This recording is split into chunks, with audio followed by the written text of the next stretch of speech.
Imagine if every sound you hear, every note played, wasn't just art or vibration, but a fundamental blueprint for reality itself. Yeah. What if music wasn't merely like the universe, but was the universe, in a deeply mathematical and physical sense? Okay, let's really lean into that idea. That's precisely the audacious claim, isn't it? And the rigorous framework proposed by Philip Randolph Lillian in his monumental work, Musical Harmonics and the Architecture of Matter, a unified theory of resonance, coherence, and ontological structure. Right. And this isn't like poetic license or just a metaphor. It's a profound, really detailed theory built upon a comprehensive set of Z-theorems and core equations. Okay. Lillian suggests that all matter, all form, even consciousness itself, well, they don't just resonate. They literally emerge from what he calls coherent structured resonance fields.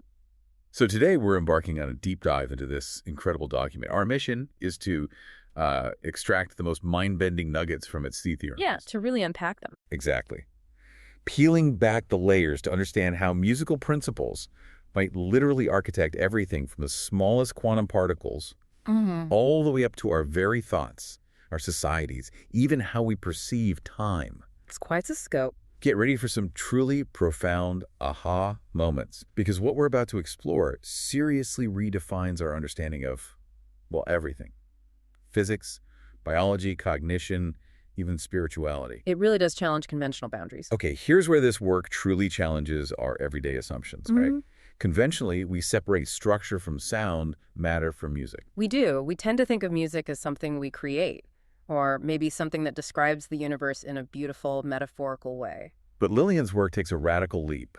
He resurrects and mathematically refines this ancient, almost mystical vision. The idea that musical harmonic order isn't just similar to natural form, but is intrinsically linked, actually generating it. Exactly. It's not about the universe being like a symphony. It's about the universe being a symphony, right down at its most fundamental level. Indeed.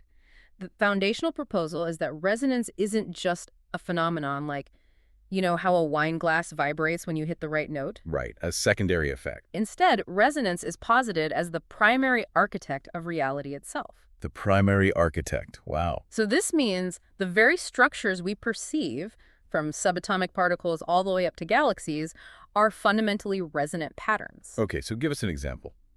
Like electrons. Well, when we talk about electron orbitals in an atom, Lillian doesn't see them as just abstract probability clouds. He sees them as standing waves. Standing waves. Yeah. Like on a guitar string. Precisely. Vibrating patterns of energy that define the stable regions an electron can occupy, much like the patterns you'd see on a drumhead when it's struck. Okay, I can picture that. And then you have bosons, particles like photons, which carry forces like light. They don't just exist. They are understood to behave like harmonic chords. Chords, like musical chords. Exactly. Carrying specific vibrational signatures that dictate their properties.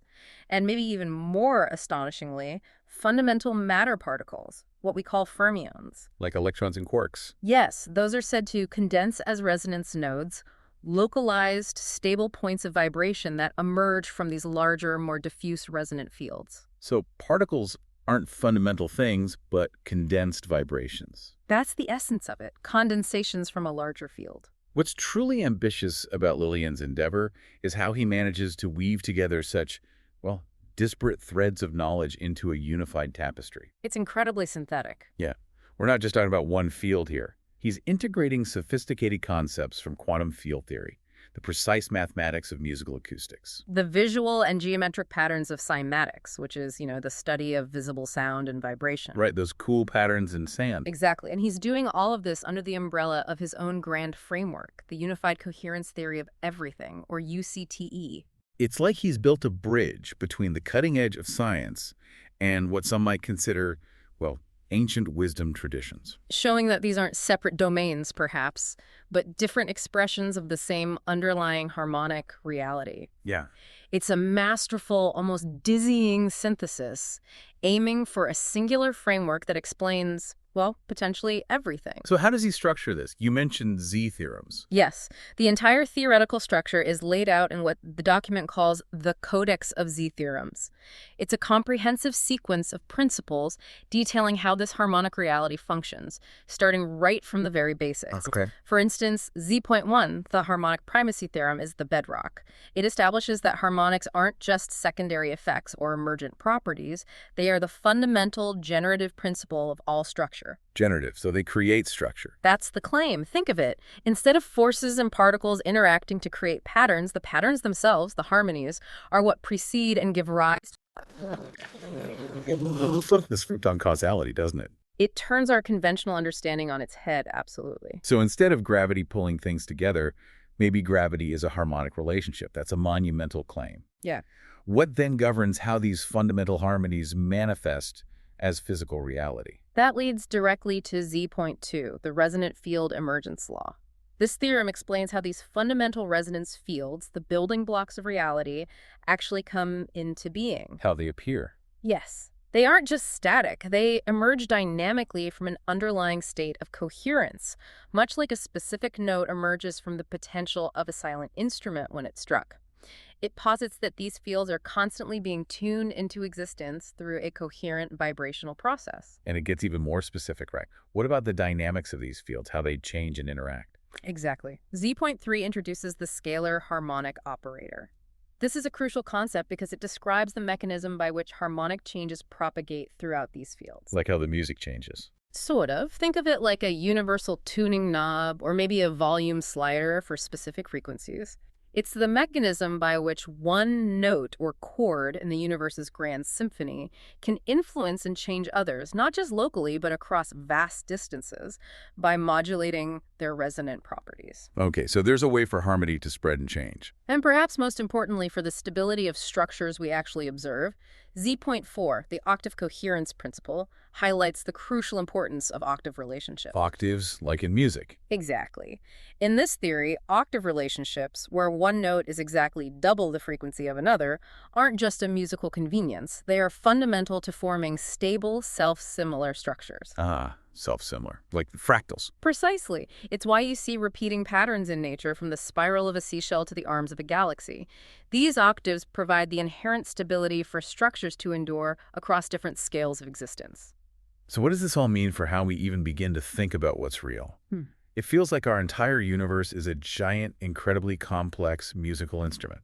And everything we see, touch, and experience is a note, a chord, or a complex melody within this cosmic symphony. It's a literal interpretation, then, pushing way beyond simple metaphor. That's the core of the theory. To truly grasp this deeper understanding, Lillian introduces some key harmonic concepts and analogies that bridge the gap between abstract sound and concrete structure.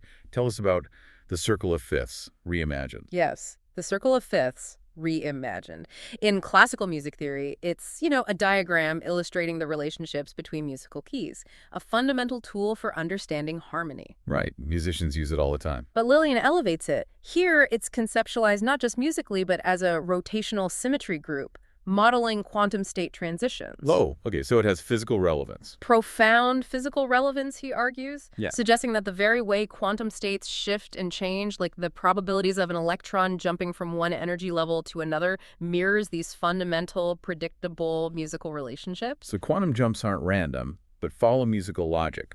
It implies a harmonic logic underlies even the most seemingly random quantum events. That's truly mind-bending. And what about dissonance? Music, after all, isn't always perfectly harmonious. It has tension and resolution. Absolutely. And that's crucial. The tritone bifurcation is a fascinating example of this. The tritone. That's the devil in music interval, right? Sounds dissonant. Historically, yes. Very dissonant, unstable. In Lillian's framework, it takes on a new critical role as a coherence collapse bifurcation. A bifurcation, like a fork in the road. Exactly. Imagine a system, a physical structure, a quantum field, or even a biological process that builds up harmonic tension, much like a musical piece approaches a dramatic, unresolved chord. Yeah. The tritone bifurcation represents that critical point of instability where the existing coherent structure can no longer sustain itself. So it breaks down. Not necessarily into chaos. Instead, it reorganizes into a new, stable configuration. It's where harmony is stretched to its limit, and new forms can emerge from that tension, leading to a new, perhaps more complex, harmonic arrangement. So dissonance drives change and evolution, in a way. That seems to be the implication. Tension leading to reorganization. And then there's the phi damping function, represented as Tailming and 1 phi of the golden ratio. What's its critical role in all this cosmic architecture? Ah, phi. This is a truly critical coherence selection filter based on the golden ratio, which, as you know, is ubiquitous in natural forms. Sunflowers, shells, galaxies. Yeah. Lillian proposes its function is to suppress destructive interference and guide stable quantum transitions via resonance alignment. Okay, unpack that. A coherent selection filter. In simpler terms, think of it as a universal quality control mechanism, or maybe like a noise-canceling filter for the universe. So it stops things getting too messy. Essentially, yes. It's why we don't see chaotic, unstable vibrations turning into matter everywhere. The golden ratio literally ensures that only the most harmonious and stable resonant patterns are selected to form structures, effectively filtering out chaotic or destructive vibrations. Wow, so the universe has an innate preference for beauty and stability, encoded by phi. That's what this function suggests. It acts as a universal principle for selecting and stabilizing coherent structures, making it a fundamental part of the universe's self-organizing harmonic process. It's like the universe has an innate sense of proportion built into its very operating system. This all sounds almost visual in a way, like the patterns we see when sound vibrates a surface. Yeah. Are you hinting at something like that for fundamental particles? You've hit on a key concept. We delve into Chladni orbitals, which offers a compelling visual analogy. Chladni plates with the sand pattern. Exactly. Where sand or salt forms intricate geometric pattern when vibrated at specific frequencies. Lillian takes this principle right down to the atomic scale. Seriously, how? He proposes that atomic orbitals, the s, p, d, and f orbitals that describe where electrons are likely to be found around an atom, are not just abstract probability clouds, but are interpreted as three-dimensional cymatic standing wave patterns. No way. So the shapes of orbitals are literally sound patterns. Instead of being purely mathematical abstractions, these orbitals literally map to specific nodal geometries, offering a visual, resonant understanding of atomic structure. It gives a tangible, vibrating image to something previously very abstract. Implying that the very shape of an atom is a musical pattern. That's the provocative idea. So it's not just that everything has a frequency, but that the universe is built from stacked, coherent frequencies, like layers of a colossal vibrating onion. Precisely. That brings us to harmonic stratification. This concept describes the layering of coherence fields across nested frequency domains. Nested frequencies.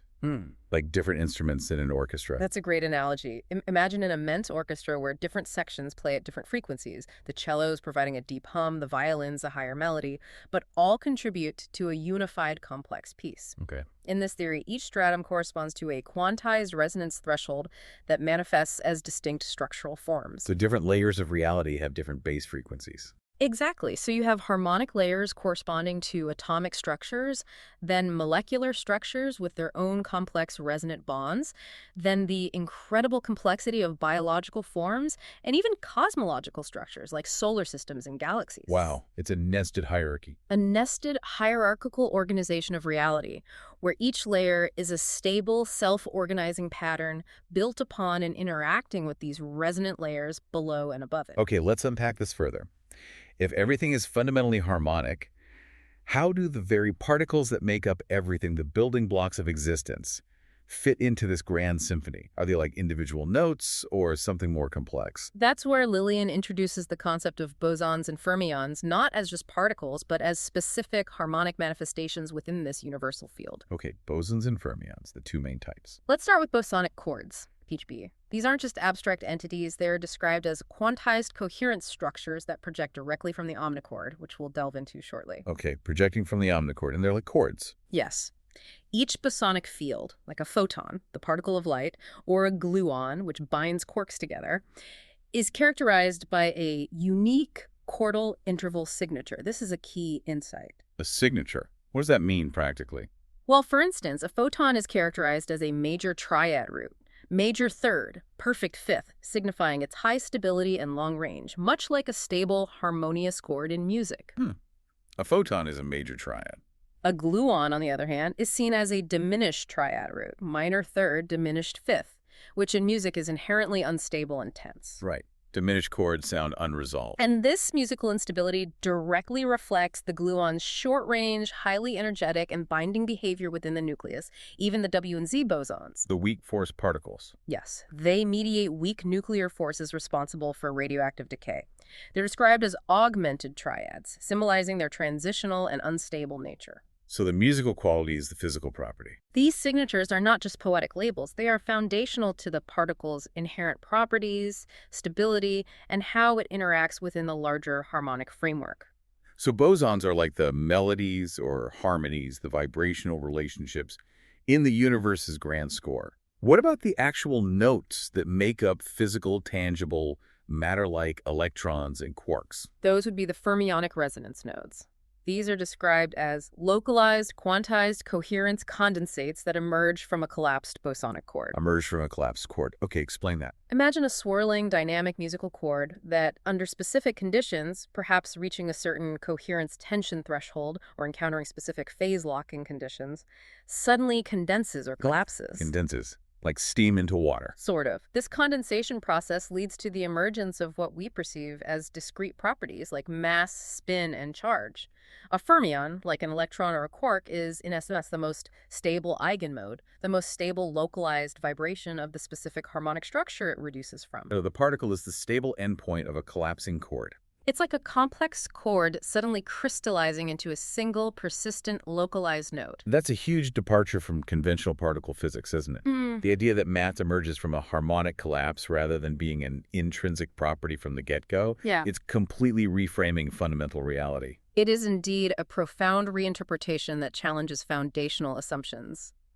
This process, termed resonant coherence collapse, is absolutely central to Lillian's theory. The collapse itself. It's the precise mechanism by which the diffuse, energetic, chord-like bosonic fields phase lock or meet certain symmetry constraints, leading to the crystallization of energy into localized, stable fermionic particles. So that's where mass comes from, the phase locking. This is the moment where mass and localization emerge, rather than being fundamental pre-existing properties inherent to the particle. Wow. This revolutionary concept also underpins the harmonic duality of bosons and fermions, Z.24, reinforcing the idea that these two fundamental categories of particles form a core harmonic dual pair. Chords versus nodes. Exactly. Bosons as the flowing dynamic chords or intervals, and fermions as the stable nodes or fixed pitch locks. They are two inseparable sides of the same resonant coin, constantly interacting and transforming. If these particles are projections from something bigger, something that contains all possible harmonies, what exactly is that bigger thing? This omnichord you mentioned earlier sounds like the ultimate symphony, sort of cosmic source code. It is, in many ways, the ultimate source. The omnichord is a truly grand concept. It's defined as the total superposition of all harmonics and resonance fields in the universe, an uncollapsed, hypercoherent metafield. Okay, slow down. Hypercoherent metafield. Think of it as the ultimate unmanifested potential, an infinite, undifferentiated field of pure active resonance containing all possible notes, all possible harmonies, all possible rhythms, simultaneously in a state of hypercoherence. Like pure potential, before anything is played. Exactly. It is the universe's primordial, unplayed symphony from which all specific bosonic chords and fermionic nodes are filtered projections. Every particle, every field, every structure we perceive is just a specific manifestation or selection from this boundless harmonic source. And how do all these projections, reductions, and interactions actually work? Is there a governing mathematical language for this cosmic music? Yes, that's where the harmonic resonance algebra, HRA, comes in. This is the algebraic structure that provides the mathematical rules governing how bosonic chords project from the omnichord and how they then reduce or condense into fermionic nodes. It's the language of these cosmic transformations. The algebra of cosmic music. You could put it that way. We talked about the specific examples for the interval signatures. The photon as a stable major triad, the gluon as an unstable diminished triad, WZ bosons as transitional augmented triads. Right. Lillian even suggests the graviton, the hypothetical particle of gravity, is a suspended interval, a root-perfect fourth major second. Suspended, like it wants to resolve. which suggests an unresolved foundational influence, constantly seeking resolution across the entire fabric of space-time. These unique musical interval signatures directly dictate their properties, their stability, and crucially, how they interact with everything else in the universe. So interactions between particles aren't just impersonal forces, but are more akin to dynamic musical compositions or transformations. It's not just about pushing and pulling, but about harmonic interplay. Exactly. The boson-fermion harmonic commutator algebra Z.26 formalizes this. It states that the interactions between these harmonic chords, bosons, and quantized nodes, fermions, follow a coherence-based algebra. Okay. In this framework, bosons behave like musical intervals, fermions are pitch locks, and interactions are essentially musical transformations through coherent operators. So when particles interact, it's like musical transformation. Think of it this way. When two particles interact, it's not just a collision of billiard balls. It's like two notes or chords influencing each other, creating a new harmony, changing their pitch lock, or transforming into a different resonant state. It's a redefinition of fundamental interactions from a dynamic musical perspective. Where the tension and resolution of harmonies drive all physical processes. Precisely. This is truly stretching my mind, but it also makes a strange kind of sense, a beautiful, holistic one. So if particles are manifestations of harmonics, what about the very dimensions of space we experience? Are they also musical in some way? This is one of the most radical and truly paradigm-shifting aspects of Lillian's theory. Okay, I'm ready. The harmonic quantization of dimensionality, Z.16z, Z.27, proposes that dimensions are not axiomatic, but are coherent, stabilized shells emerging from harmonic thresholds. Whoa.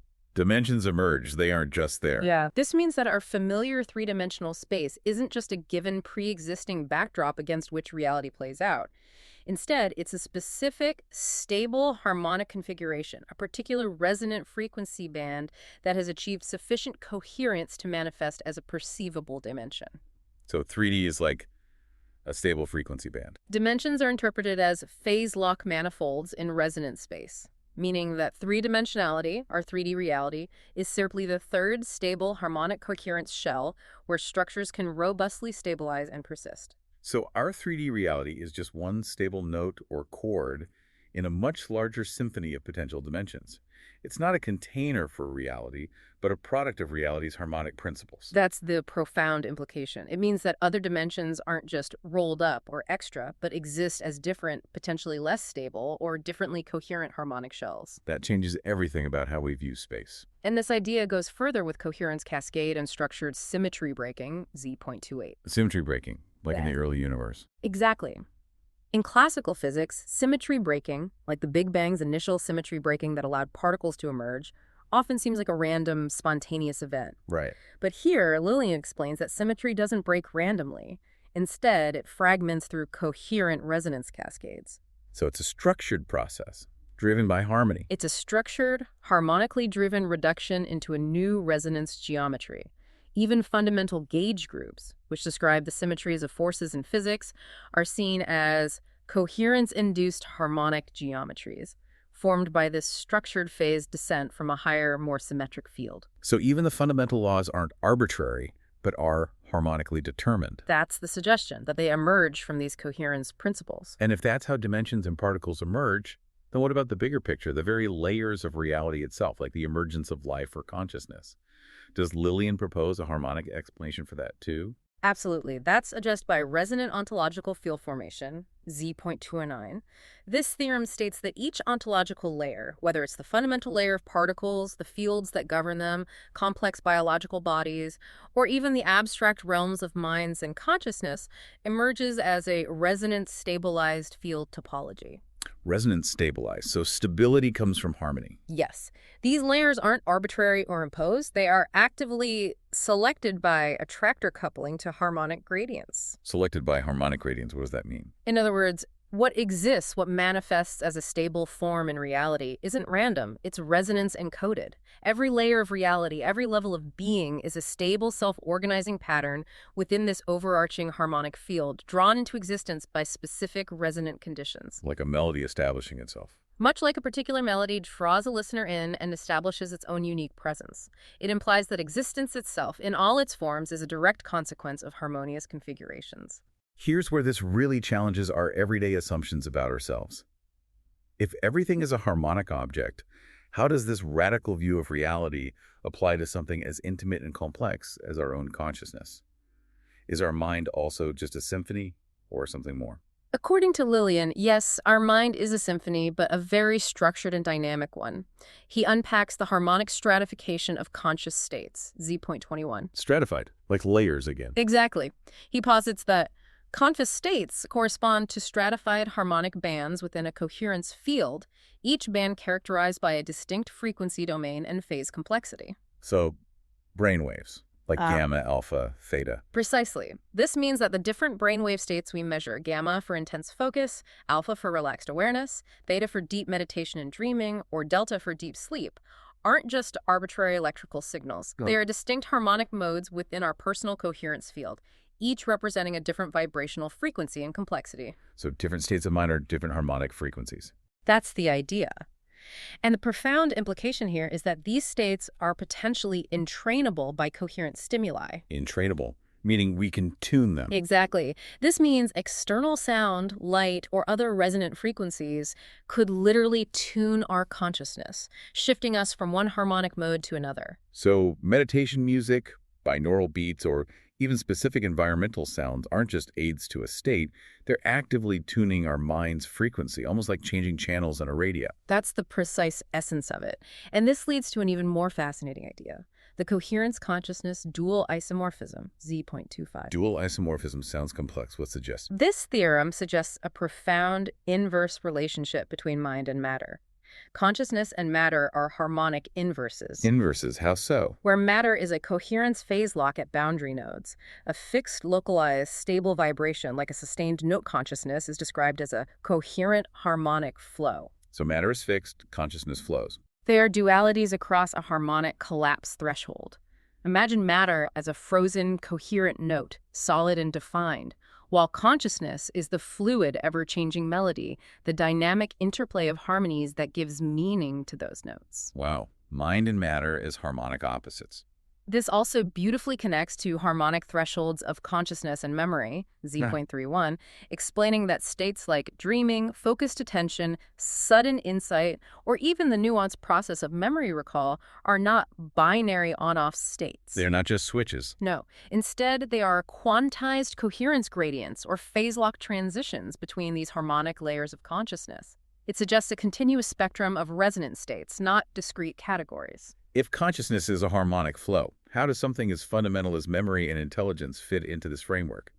Our brains aren't just computers processing binary code, then, are they? It's a completely different paradigm. Far from it. The harmonic memory field retention principle, Z.19, describes how resonant coherence fields retain structural memory by preserving phase relationships across harmonic attractor basins. So memory isn't stored in one place, but in the relationships. Yes, and this isn't just a neurological phenomenon. It applies to everything from the way proteins fold into specific shapes, how DNA retains genetic information, to the intricate patterns in our neural networks. Yep.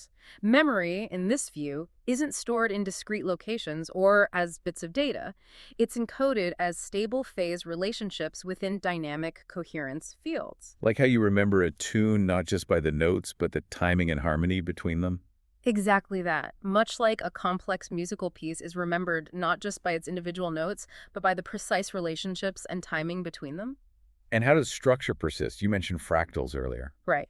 Building on this, the phase recursive structuring theorem, Z.20, explains how structures persist across scales due to recursive phase locking, forming self-similar geometries, fractal harmonics. Recursive phase locking. That sounds like how fractals are generated. Precisely. This has profound implications for how complexity and fractals emerge throughout biology and other systems. It's built into the very fabric of resonant self-organization, allowing a single harmonic principle to scale up from a cell to an entire organism. So intelligence isn't about processing information like a machine, about raw computational power, but about being in tune with the universe, about perceiving and responding to harmonies. That is the pivotal insight. The resonant intelligence operator, Z.25, and intelligence as multiscale coherence integration, Z.35, propose that intelligence is the capacity of a system to sustain, modulate, and reorganize harmonic coherence across multiple resonance layers. So more adaptable harmony means more intelligence. Essentially, yes. The more a system can dynamically adapt its internal harmonics, perceive and integrate information across different scales, from microscopic to macroscopic, the more intelligent it is. And Lillian says intelligence isn't computational. He makes a very bold statement here. Intelligence is not computational, it's resonant. This is a significant redefinition, suggesting that true intelligence isn't about processing speed or algorithm complexity, but about dynamic, flexible resonance and the ability to find coherence in complex harmonic fields. Systems with deeper phase synchrony and harmonic adaptability exhibit higher intelligence. So it's about resonance and adaptability, not just calculation. Allowing them to navigate and even influence the universe's symphony more effectively. This also ties into the chordal attractor network architecture, Z.32, which describes how coherent systems stabilize through phase-coupled resonance nodes aligned in multidimensional coherence fields. This framework applies beautifully to neural synchronization in the brain. How brain regions work together. Yes, how different brain regions harmonize to musical cognition and even to quantum cognition, suggesting a universal principle for how complex systems achieve stability, make decisions, and develop insights. This really flips the script on what we think of as brain activity and even the nature of thought itself. Yeah. What about something as subjective as time? Does it also play a different tune in this theory? It absolutely does. The scalar coherence layering in time perception, Z.37, proposes that time perception is constructed through scalar harmonic layering across coherence fields. Scalar harmonic layering. Okay, what does that mean for my experience of time? This means that our subjective experience of time isn't a linear, unbroken flow, but is rather harmonically layered.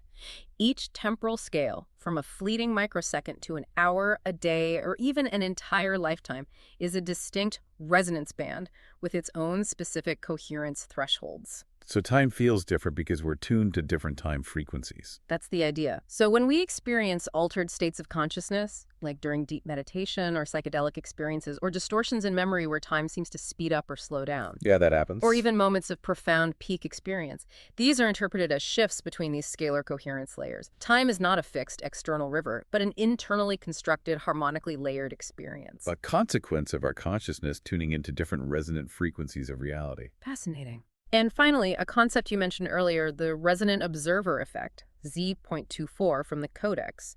It hints that the observer might play an even more active role in shaping these resonance fields than we typically imagine. Right, the observer effect. How does it work here? It suggests that our active observation, our conscious engagement with reality, isn't passive or detached.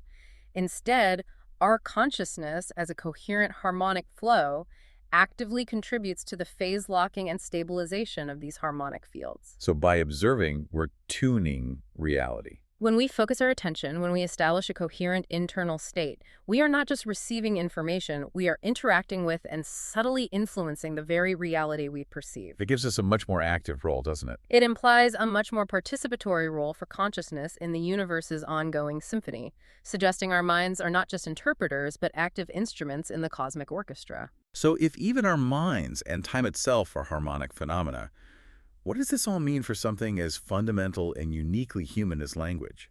If everything is a harmonic, are our words, our very thoughts, also musical in some profound way? It's a profound reconceptualization of language, yes. Moving beyond it being a mere arbitrary code, Lillian details language as harmonic symbol cascade, Z41. Okay, harmonic cascade. How does that work? Where phonemes, the smallest units of sound in a language, are understood as resonance bursts, fundamental vocal vibration. Yeah, basic sounds, right? Words then become phase clusters, stable groupings of these bursts that acquire meaning through their unique resonant patterns. So words have a resonant signature. Exactly.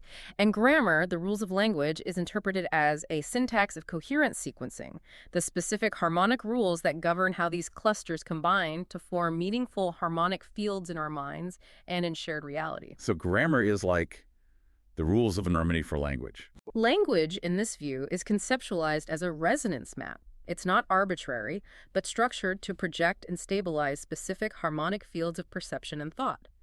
It's how our inner symphony interfaces with and helps shape the outer world. That's truly fascinating. So words aren't just labels, they're like sonic patterns that resonate with concepts.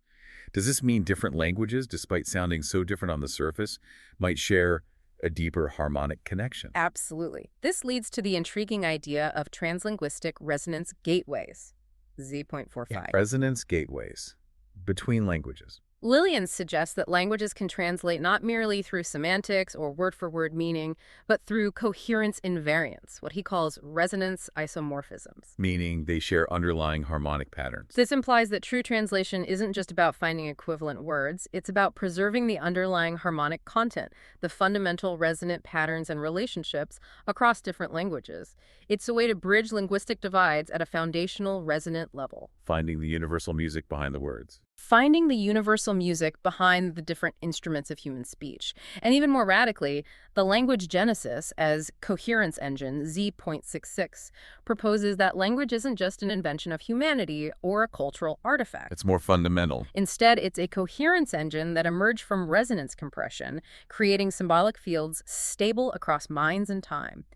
Every single word in this framework is a glyphic coherence stabilizer. A glyphic coherence stabilizer, meaning words literally stabilize reality. Literally shaping and stabilizing aspects of our shared reality by anchoring specific harmonic patterns in collective consciousness. That's wild. If language is a fundamental coherence engine, what about rituals, myths, and archetypes that are so central to human culture? Are they also, in a sense, programming or shaping reality through these harmonic principles? Precisely. In this framework, they are understood as powerful field operations, far more than mere symbolic acts. More than just symbol. Okay. Ritual as resonant structure of conscious modulation, Z40, posits that rituals are not merely symbolic performances, but structured coherence operators that align internal and external fields. So rituals actively change fields. They are recursive resonance scaffolds that literally tune, stabilize, and transmit phase across different coherence layers.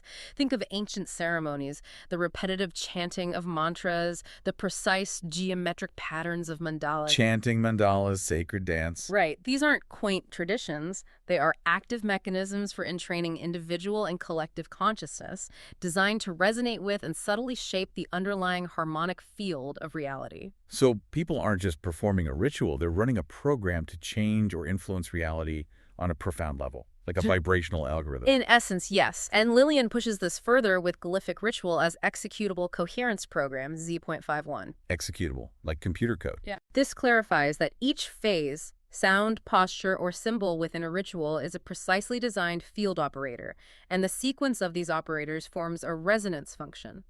The ritual, therefore, literally becomes a functional circuit of phase transformations. Wow. Carefully orchestrated to modulate coherence towards a desired ontological state, whether that's healing, abundance, societal harmony, or even altering one's state of perception. It's a technology of consciousness. A technology designed to interact with the universe's harmonic substrate. Okay. And then there are myths, these grand narratives that define cultures. How do they fit into this harmonic view? Myths, according to Lillian, are incredibly powerful. Mythic resonance field condensation, Z44, explains that myths are resonant condensates within collective coherence fields. Resonant condensates. Stable patterns in the collective mind. Exactly. They act as attractor nodes, where shared symbolic encoding stabilizes and repeats over generations. They are described not as mere stories or cultural fictions, but as phase structures in collective cognition, actively shaping the beliefs, values, and even the perceived reality of a group. So myths actively shape how a culture sees the world. This connects directly to archetypal field emergence, Z.57, and the archetypal recursion stack, Z.64. Archetypes, those universal patterns like the hero's journey, the wise elder, or figures of gods and goddesses, emerge when diverse symbolic processes converge to a coherent attractor. The classic Jungian archetypes. Yes, but seen through this harmonic lens. They are not singular ideas, but recursive echo fields of symbolic logic layered across consciousness and myth, perpetually reinscribing themselves. Gods, hero myths, and cosmic diagrams, in this view, are archetypal condensates. Stable resonance patterns in the collective mind that exert a real influence. Yes, on individual and societal coherence. That also explains why certain symbols pop up everywhere, across totally different cultures and times, like spirals or mandalas. They must be resonating with something fundamental. Exactly. Metasymbolic resonance selection, Z.42, explains this universality. Certain symbols persist across cultures because they resonate across multiple coherence domains: visual, emotional, cognitive, and even the underlying field energetic as harmonic transdimensional operators. Transdimensional operators, so they work on multiple levels. They minimize coherence tension across these domains, becoming naturally retained and amplified as resonance minima. They are not mere abstractions, but deeply ingrained attractor nodes of the coherence field itself, universal harmonies understood across all levels of being. So if symbols are operators, rituals are programs, and myths are collective phase structures, then human intelligence itself must be tied into this idea of reality engineering.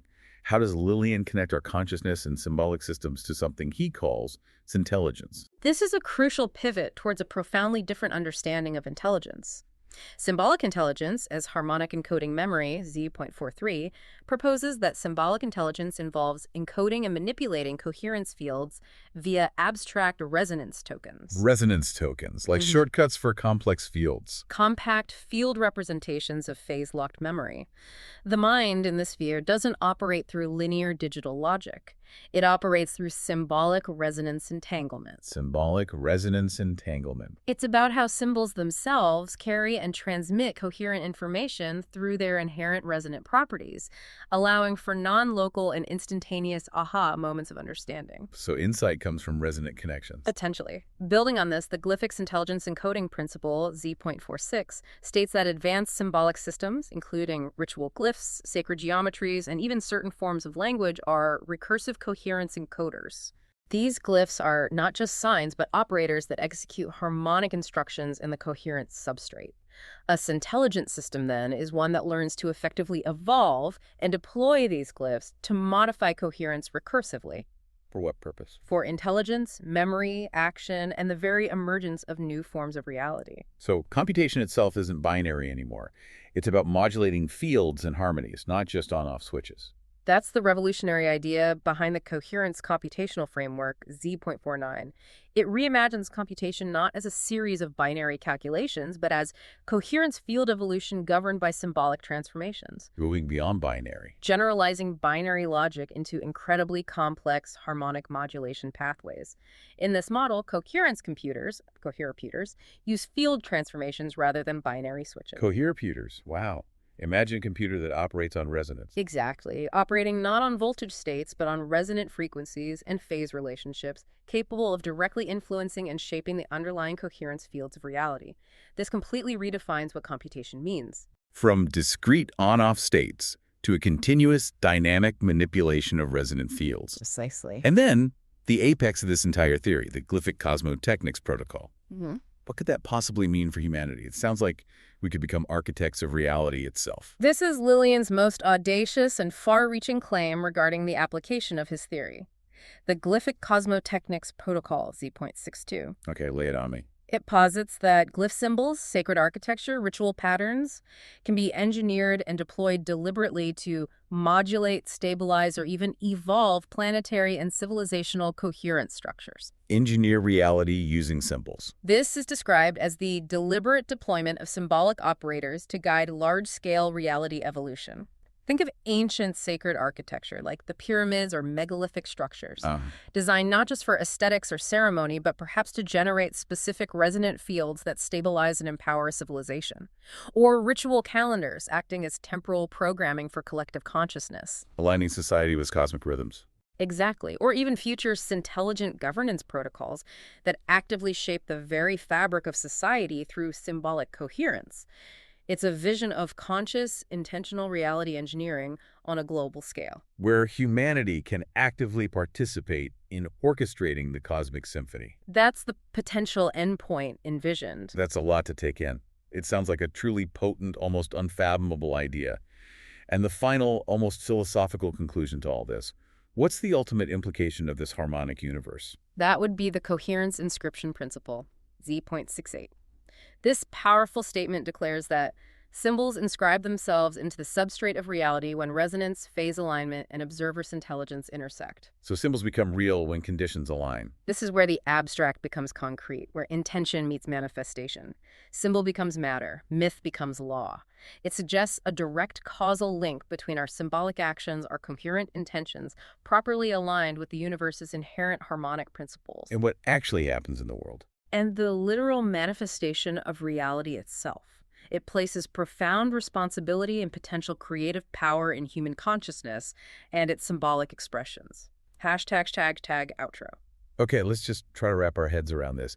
We've journeyed through a universe where music isn't just an art form, but the very scaffolding of existence. The fundamental architecture. Yeah, from quantum particles being collapsed chords to consciousness as stratified harmonic bands, this deep dive truly redefines everything we thought we knew about physics, biology, cognition, even the power of human symbols and rituals. What's truly fascinating here, I think, is that Lillian's work provides a rigorous mathematical foundation for a harmonic ontology where existence is not arbitrary. Right. It's all interconnected through resonance. Every structure, every process, from biological evolution to the emergence of language in complex societies, is described as being fundamentally a harmonic object, unified by principles of resonance and coherence. It offers a framework where what we traditionally separate as mind and matter Are simply different expressions of the same underlying, vibrating harmonic field. And this theory culminates in these really mind-bending concepts, like the cosmos-mantic recursion loop, the sectoid 69,